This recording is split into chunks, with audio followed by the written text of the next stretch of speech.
n'avait jamais su de quel pays qu'elle venait, ni même l'âge qu'elle avait ou comment qu'elle s'appelait. Mais tout le monde la surnommait la reine, dans le bout de la rue Sainte-Catherine et de la Maine.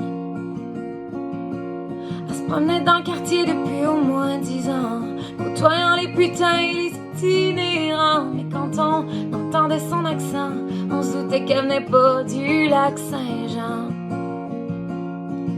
Chaque soir, elle prenait sous son aile les clochards et les junkies de fond de ruelle, comme un ange gardien venu du ciel qui serait atterri dans les poubelles.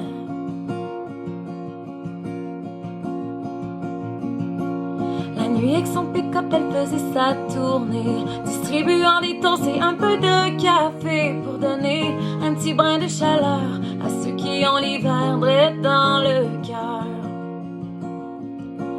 Pour les écorchés vifs, elle inspirait la paix. Sa seule présence était comme un baume sur leur plaie. Son regard était une lanterne pour les naufragés des sombres tavernes.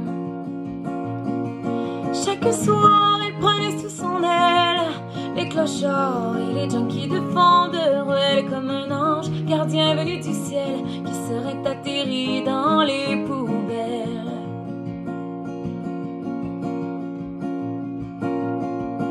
Selon ce que dit Polo, un chauffeur de taxi, elle aurait fui la guerre pour émigrer ici. A de ça une couple de décennies, quand ils ont tué son petit gars puis son mari. Et ce qu'elle aurait trouvé pour s'accrocher à vie, c'est de s'occuper des pauvres et des plus démunis. Au lieu de vivre triste éternellement, elle avait maintenant des centaines d'enfants. Chaque soir, elle prenait sous son aile les clochards et les junkies de fond de ruelle, comme un ange gardien venu du ciel qui serait atterri dans les poubelles.